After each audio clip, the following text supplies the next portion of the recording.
Welcome everyone. Glad to have you here. Welcome to episode number 5 of my Facebook Live session series on my interpretation of the book, The 7 Habits of Highly Effective People, written by Stephen Covey. Thank you once again for joining today and your continued support. For those who are joining us for the first time, you can see it in the my previous episodes in the video section of my page, and we would be doing a quick review at the beginning of today's episode too. So here is a quick background on me. My name is Rashi Sana. I'm a business consultant, coach, and trainer. I started my corporate journey 2 decades ago, and over the years have worked with multiple organizations where revenue generation was a key highlight of my KRA. I have deep experience in launching new business verticals and products. Such a role helped me with the right exposure and business growth strategy and is one of my core strengths. The nature of my work made coaching and training an extension of my profile, and I soon realized that I was a natural at being a coach and a trainer. Now I work towards building growth for my clients and work with multiple mid-sized businesses and startups to help them define and structure new revenue generating streams and help them tweak their current business working to create fast-paced growth. To know more, you could head to my LinkedIn profile. So, what are we going to discuss today? Like the topic says, we are here to talk about the 7 habits of highly effective people, the book by Stephen R. Covey. Well, like I always mention, I believe this book is a very important book in my personal growth. It has a large hand in shaping me as a professional, and I have gone back to this book multiple times in the past, and each time I've had a new takeaway. Hence, I highly recommend that you make notes through the series and also read the book if you haven't already and add it to your personal book collection. Once again, here is the structure of the series. The series is spread over 9 episodes, and this is how it looks. We started with the introduction, and we have divided the habits into one episode each, and we would be talking about habit number 4 today. Also, by end of each episode, there would be a take action point or a task to do which needs to be worked on before the next episode. Once again, I'd highly recommend that you sit with a pen and notebook to take notes and maintain a journal. For those who are regular with the series, hope you did the task of last week, which was to start creating your calendar after defining the various roles you play in your life. Before we get into the details of Habit 4, here is a quick recap of what was covered in the previous episodes. This diagram is the seed to understanding how habits pan out and create an impact. We humans, by nature, are interdependent. As an interdependent person, I have the opportunity to share myself deeply, meaningfully with others, and I have access to the vast resource and potential of other human beings. The 7 habits makes us truly independent. And we covered the first 3 habits where we moved from being dependent through being proactive, begin with the end in mind, and put first things first, which was private victory section, to being independent. Now, we always talk about principles of. So in habit number 1, it began with principle of personal vision. While working on these habits, we need to stand apart from ourselves. This means look at yourself as a separate person. I know it can be difficult for some. However, with practice, we can attain that. We can start by having something called as a paradigm shift, which is understanding the different perspectives of looking at the same thing. As explained in habit number 1, there could be different things being observed by different people of the same situation, and they both are right. It's all about shifting your paradigm and seeing things from the other angle too. In habit 2, we understand the principle of personal leadership. Here, it is important to know that leadership and management are different. So, leadership is what are the things I wish to accomplish, and management is how can I best accomplish certain things. So, till we don't understand and define what we want to achieve and where we want to go, management doesn't really work for us. And that is why the section 3, the habit 3, is where we understand principles of personal management after we have understood personal leadership. So in short, habit number 1 says you are the creator. When you change your perspective, you look at other angles, you're building a better picture of choices you have. So you are the creator. Habit 2 is the actual first creation, the blueprint. Like an architect creates a blueprint before the building structure is actually constructed. So habit 2 is the formation or the creation of the blueprint, and habit 3 is management. That is the second creation, which is actually going ahead and building that building. So this is the crux of private victory. The reason, the way I have explained the various habits till now, this is how the book is structured, and I'm a big fan in the way the book is structured, and everything is beautifully explained and opens up, and how each habit is a stepping stone or a seat to move ahead to the next habit. So like I mentioned, today we are going to talk about habit number 4, think win-win, which talks more about that one needs to have an attitude where everyone can win. Now, before we move ahead, a common word which we hear in this entire book is the word topic. So, though we have covered this multiple times in the previous episodes, I think it's important that we revisit it so that we know what we are actually looking to achieve. So, as the author explains in the book, habit is an intersection of knowledge, skill, and desire. With the right habit, we learn to be productive and effective, and the right effectiveness is achieved by the support of those around us. So, with habit 4, that is think win win, we begin our journey into the domain of public victory. Till now, we were working on ourselves, that is, inside out, or the private victory. And now we work on a relation with our environment. So, before we launch into understanding the habit think win-win, it is important to begin our journey with understanding interaction and relationship management with others. And this is where we get introduced to the concept of emotional bank account. Now, we all are familiar with the working of a normal bank account, a bank.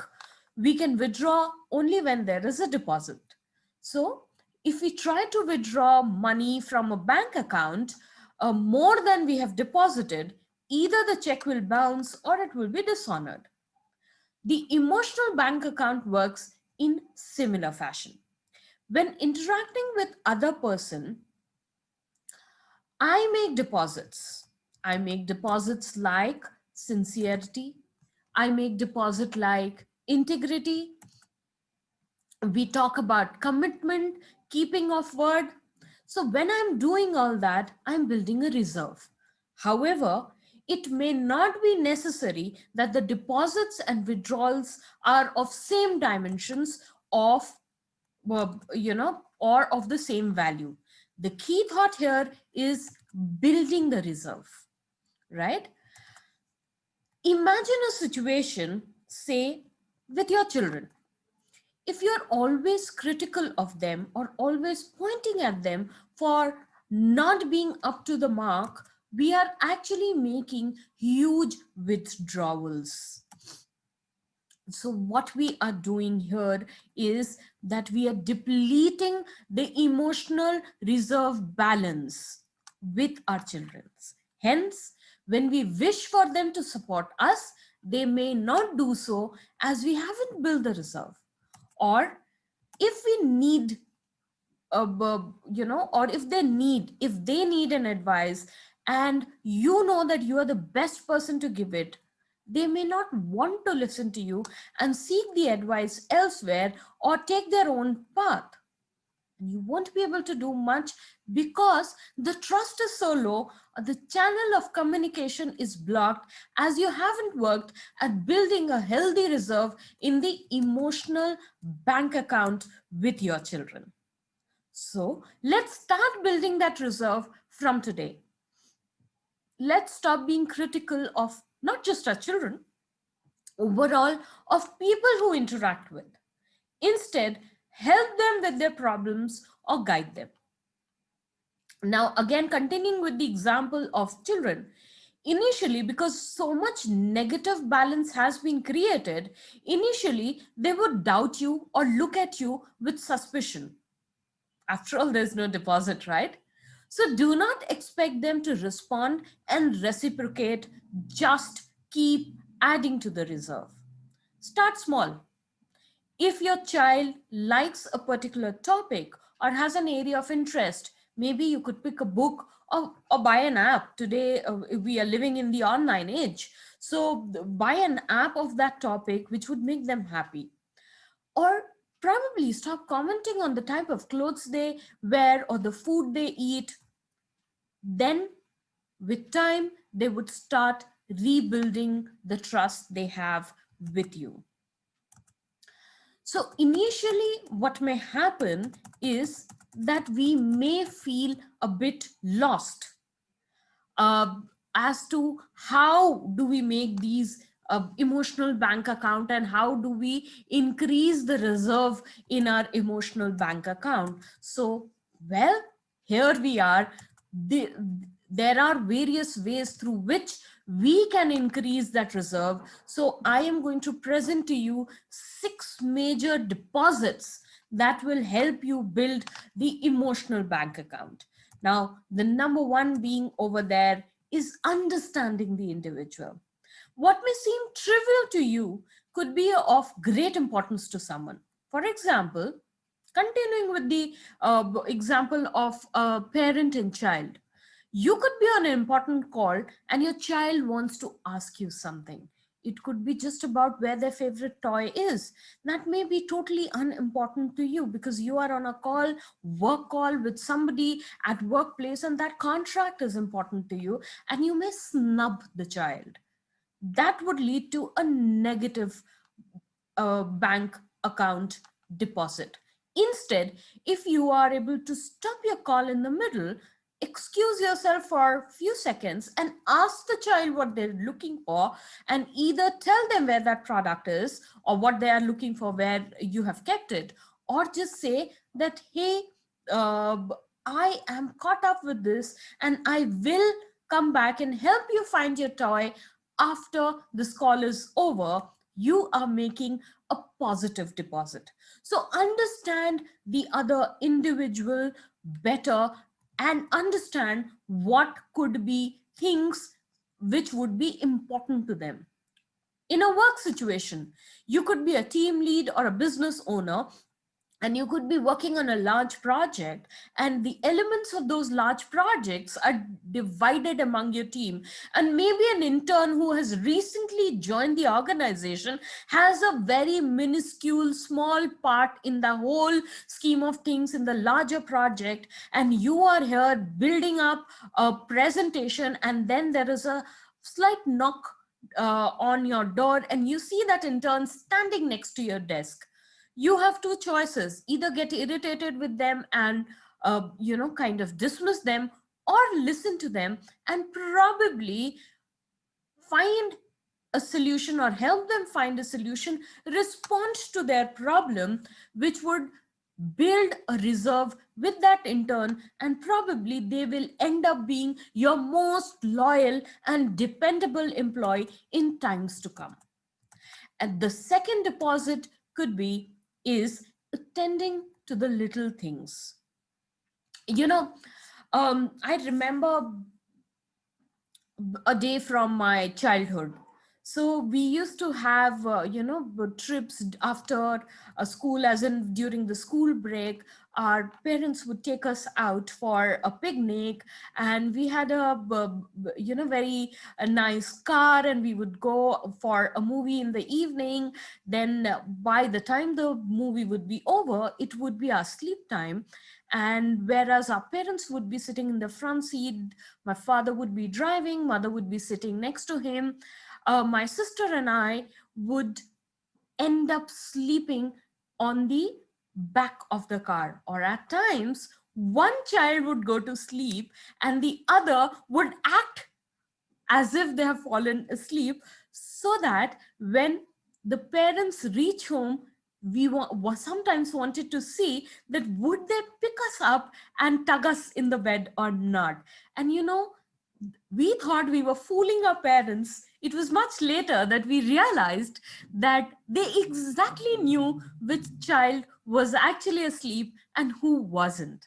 However, they never made any comment on it that time. And those little thing of assuming that we both were asleep picked us up, took us to the bedroom, gave us a hug, and tugged us into the bed, made a lot of difference and added a lot of emotional deposit in our bank accounts with respect to our parents. So that's another way. Now, third way is keeping commitments. Keeping a promise is a major deposit. Breaking it, a major withdrawal. So if you have committed to share a project by a deadline, honor it. In family too, if you have promised your spouse a movie date, don't break it, else next time they won't believe you and it will erode the trust. The other point, very important thing, is clarifying expectations. So again, a work situation. Let's talk about the role and the job description. Say you hire somebody as in the position of manager product development. In their head, it could mean that they have been hired to research and find new products or new revenue streams for the organization. Whereas the boss could think that their job is product development, as in make the existing products better and create finer sub products in the existing categories itself. Now you can imagine what a huge gap this is between the expectations and understanding of the job description between both of them, and both of them would end up disappointed just because there were no clear guidelines or clarification done right at the beginning on what the job role is going to be about. And that would lead to multiple negative withdrawals from the bank account. And the next one is showing personal integrity. What does this mean? We all are somewhere used to gossip, right? We criticize people behind their back. For example, in a work situation, there could be the team criticizing the boss behind his back. Now, personal integrity would be when you are able to convert that criticism into action points, make a presentation, take a time with your boss and tell him or her how as a team you would be able to work better, taking into consideration the various negatives you see and converting them into positives, or finding ways to overcome them. So that is how you are showing personal integrity, and that will act as a major emotional uh, deposit in your emotional bank account. And one last most important thing which you could do if for depositing an emotional bank account is, if you have made a mistake, say sorry. Apologize sincerely.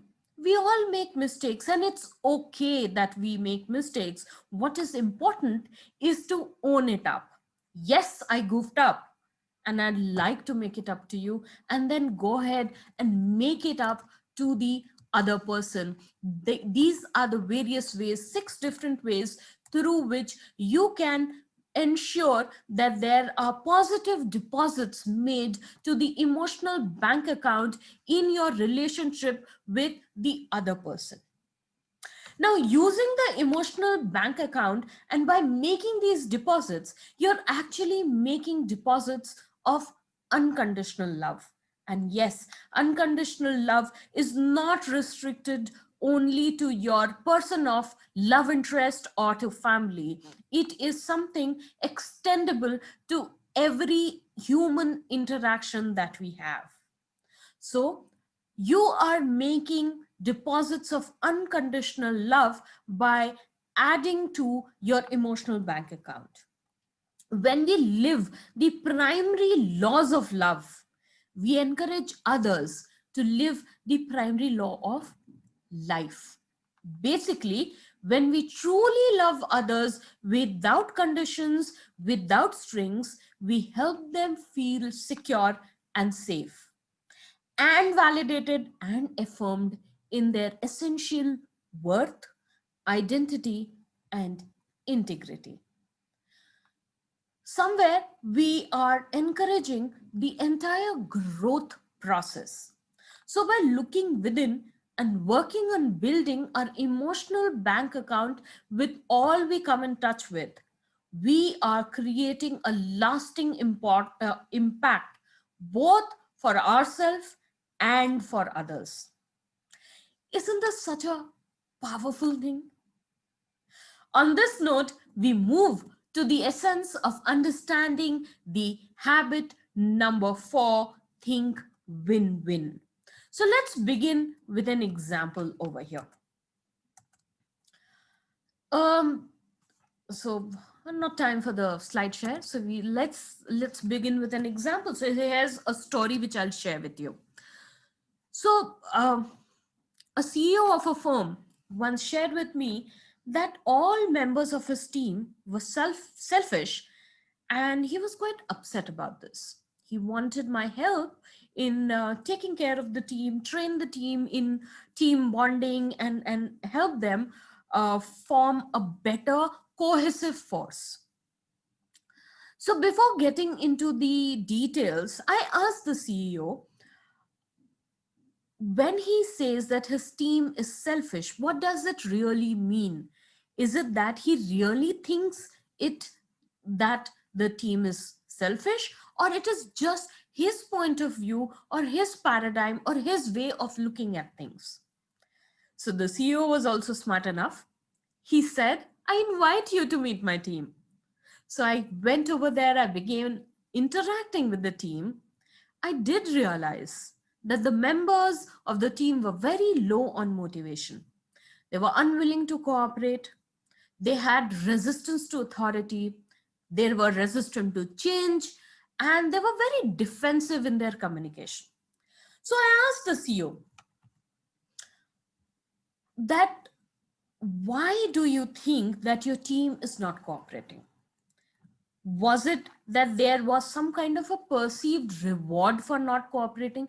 You know, a human behavior is such that we all work with some kind of uh, what do I say, end value in our mind when we are acting on certain things. So even if we have a negative reaction to something, there is something of value at the end of that reaction which we perceive to be of higher importance than anything else. So that is why I asked this question: what was the perceived reward the team was expecting for non-cooperation?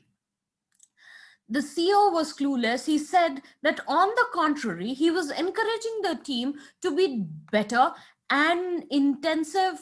He was saying that they should work together, cooperate, so that he wanted to give them the reward of working together.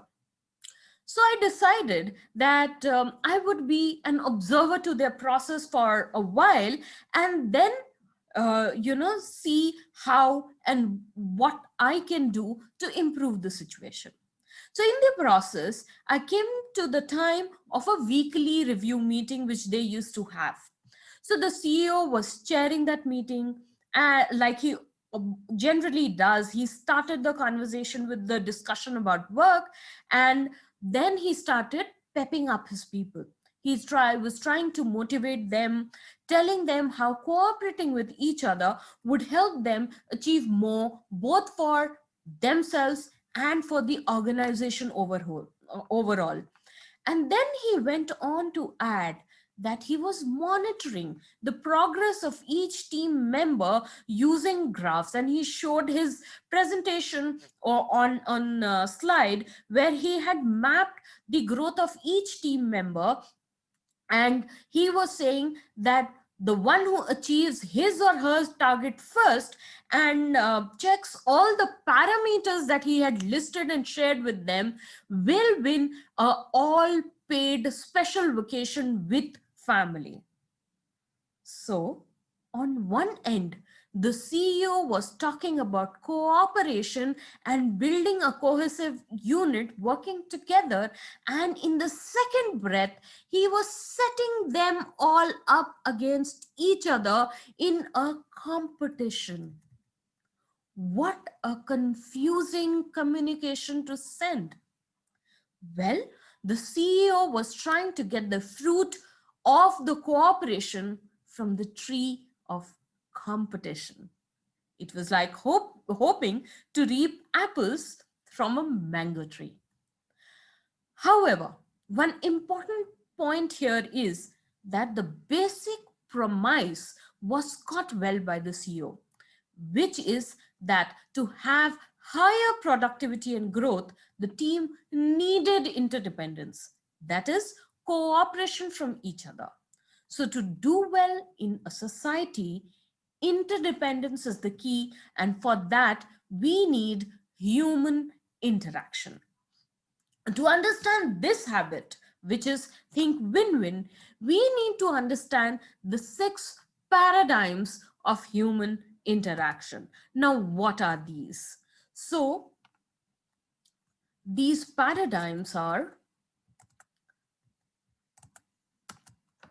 explained well in this image, which is win win, win lose, lose win, lose lose, win, and no deal.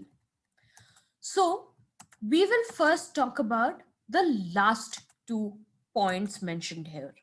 So, in the last 2, win and no deal, the interaction with another human being is minimum.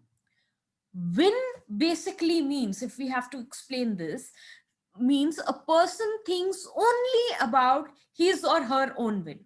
Here, they necessarily don't want someone to lose, just that the other person's win or lose is irrelevant to them. They don't care.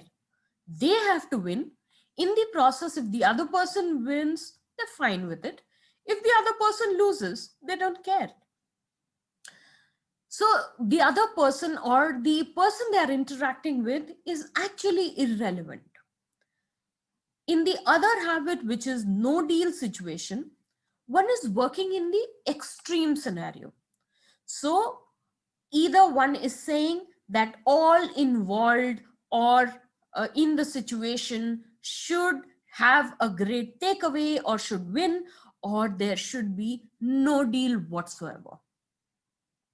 Basically saying that we all benefit or we will not work at all. This things has to be removed altogether.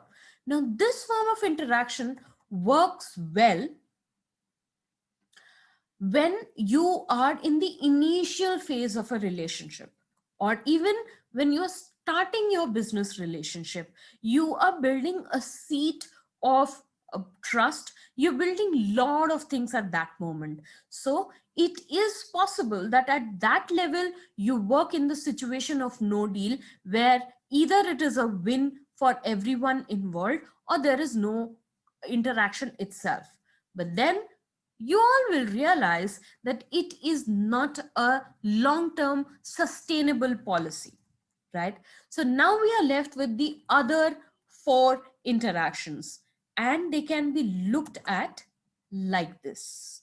Now you can see there are certain things on the x-axis and y-axis called consideration and courage. The lower the consideration of others, lower is your personal courage or the ability to stand up for yourself. The possibility of a not so good situation is higher. Now, what are these things going to work out? So the four situations would be, or the four interactions are: either you are in a win-lose situation, or you're into an exact opposite of that, which is lose-win situation. Else you work in the setup of lose-lose situation, or the exact opposite again of this, a complete win-win situation. Now, what does all these win, lose, lose, win terms mean? So let's understand them better. So in the four paradigms, we'll first talk about the win-lose situation. So in a leadership style, if we talk about, win-lose can be termed as the authoritarian style of leadership. Um, we all somewhere have faced things like comparison, competition. You know, we all are conditioned for this from a young age, and we see nothing wrong with this. But in such situation, one tends to misuse power. One tends to misuse our position, credentials of self and the others, overuse or misuse our possessions, and we think that we will get away no matter what situation we are caught in. So that is the win lose situation, which kind of gets to our head to the extent that I am above everything. The next situation is lose win. Now, some people are programmed in the exact opposite way. I will lose, you win. And such people are what generally are called as doormats. They are worse off than win lose, because at least in win lose, there is a possibility of fight, whereas in lose win situation the person is giving up even the thought of a fight. They have no standards, no expectations, no demands, and probably no choice, or don't know how to exercise free will. Such people either are in the zone of self pity or using their weakness to show it as their strength. I am the peacemaker. I'll do anything to keep peace. Such people tend to bury their feelings and anything pushed down for too long, which can surface later in many ugly ways. Now comes the third one, which is lose lose. Now, imagine a situation of two people who are both win lose type of people. What will happen? So, when such kind of people interact, they tend to be loggerheads almost at all times. It's like, if I go down, I'll take you down with me. Imagine a husband and wife both being win lose type of people. they will end up in a lose-lose situation because both don't want to give up, which would only mean that both lose. And in such situation, it might happen that they would have a miserable married life, or they will end up in divorce. Or think of someone who is always enemy centric. They are so focused on ensuring the downfall of the other person that they really don't care where they are going. They think as long as the enemy is harmed, everything is fine. They actually draw their pleasure and feel great when their enemy is harmed, not realizing that they are going down too. And the fourth paradigm of human interaction is win-win. It is the space of mutual benefit. It works on overall agreement that any situation should be of benefit of all involved. It's an unbiased and balanced way of working. It is the concept where one person's success is not at the cost of other. There's plenty of room for all to thrive. Like the CEO of the company, cooperation is great, and that can be achieved through cooperation, not competition. It is possible that more than one person wins. Now comes the important question. Which of these paradigms of human interaction works best? Well, the answer is depends. It depends on the situation at hand. Again, for example, if you are a player in a football match, you can't have a win-win mindset over there. It has to be win-lose. In certain situations, for example, a relationship may hold more value than winning an argument against the partner. So for that particular argument, you accept lose win as your mode of interaction. So the best choice to pick from the paradigm of human interaction depends on your immediate reality. However, in the larger picture, and when you see multiple situations, you'd realize that largely working in the area of win-win is the best bet. So as we move from independent to interdependent stage, we need to find the support and offer support. Hence, the most suitable or sustainable paradigm of human interaction in the long run is win-win. Now, if we talk about the habit of think win-win, it is actually what we call the habit of interpersonal leadership. Now, I must add here that it takes great courage to work in the area of win-win, especially when you are interacting with a person deeply entrenched in win-lose behavior. Now, coming back to this graph, you will now understand why consideration and courage are written on the axis. Because when you are highly considerate person, you think about others win. But when you have courage, you think also of your win. So when you have high courage and high consideration, you are working in the quadrant of win-win. So that is why the situation in the long term needs to work very well for everybody. We need to keep in mind that for overall healthy growth of self and others, it is important to ensure win-win over others' situations or paradigms at most times. Now, there are 5 dimensions to consider in a win-win situation. We understand it takes courage, it needs consideration, But then there are other elements or dimensions when we consider within win-win situation. That is when we are able to achieve this habit better, and it is explained very well through this diagram.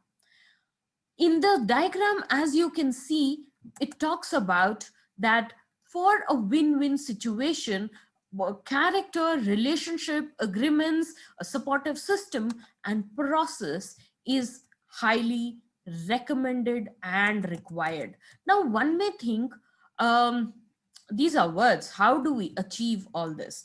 Well, I am going to take you through that process also and make you understand these 5 elements. So, what are these? So, 5 dimensions. So, first comes is character.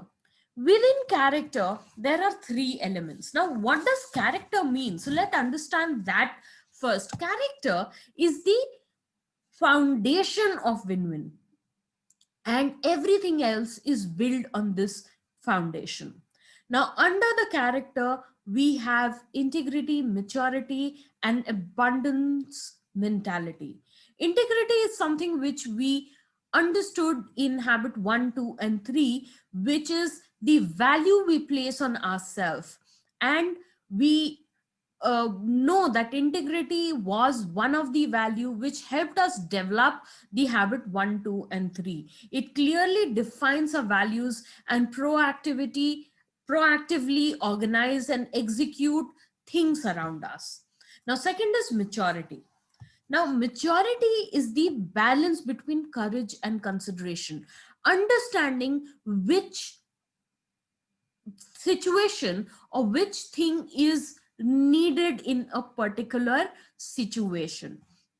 So that is where, so every time, like I said, which is the best deal out of the 4 ways of human interaction, it depends on the situation at hand, and you need to have the maturity to balance between courage and consideration to find which quadrant you need to work in. And the third one is abundance mentality. This third character trait essentially says that there is plenty out there for everybody. Most people are deeply scripted in what is called the scarcity mentality. They see life as having only so much, or there is only one pie for from out there from for on which everybody has to feed. So the scarcity mentality is the core of our being in today's time. Now, this is what we need to shift and build abundance mentality, because the scarcity mentality is the seat where competition comes into mind. And when we move to abundance mentality, that is where cooperation and collaboration come to our mind. So that is how we build this first dimension of character. And once we are able to build that, we move towards building relationship. So from the foundation of character, we build and maintain win-win relationships. The trust, the emotional bank account, is the essence of win-win. Without trust, the best we can do is compromise. Okay. Without trust, we lack the credibility for open, mutual learning and communication. So, hence, we need to build that character of integrity, maturity, and abundance mentality. And based on that character, we build and maintain the win win relationships. It is about making that emotional deposit in the bank account. Next comes is the agreement, because from relationships flow the agreement that give definition and direction to win-win. Now, what are these agreements? They are basically called performance agreements or partnership agreements, shifting the paradigm of productive interaction from vertical to horizontal, from being critical of everyone to self supervision first, from being anti each other to being partners in success. So, uh, in the win-win agreement, there are 5 elements which one can think of. First is understanding the desired results, not the method, the results. Identify that and understand what is to be done and when it has to be done. Then working on the guidelines specific to the parameters or principles within which the result has to be accomplished. Then the resources which have to be identified, be it human, financial, technical, what kind of support that are required to accomplish those results. Fourth is accountability, which is setting up standards of performance and the time for evaluation. And fifth is being consequences specific, good or bad, natural or logical.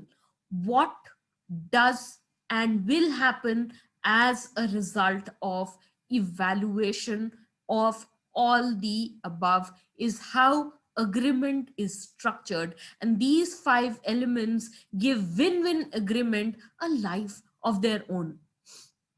So when we have a clear mutual understanding and agreement upfront, that is when we are able to work better together towards a mutual goal.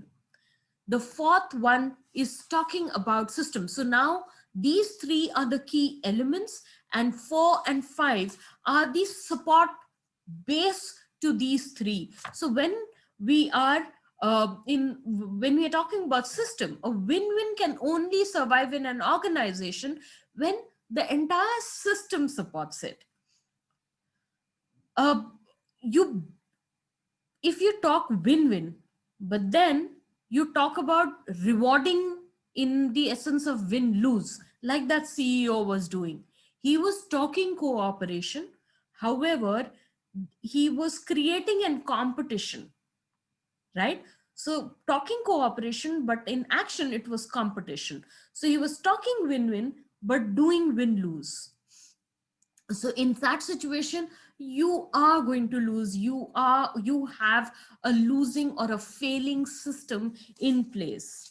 So that is why getting the right system in place is of prime importance and the right thing to do as a base. And the fifth dimension is the process. There is no way to achieve win-win ends sorry, with win-lose or lose-win ways of working. um you can't say things like you're going to think win-win whether you like it or not. You can't put it or implement it by force on somebody. So you have to focus on the problem. Now, when we work with various people and organization and they're seeking win-win solution, there are 4-step process that should be followed to ensure the entire process is set up. And this 4-step process is see the problem from the other person's point of view. Really, so you have a question or you see somebody struggling and you're like, what, this is such a simple thing. Maybe to you, understand it from the other person's point of view. Second is identify the key issues and concerns involved and not the positions, the key issues. What is behind what is apparent to you? So get to identifying those key issues. The third structure over here is determine what result would constitute a fully acceptable solution.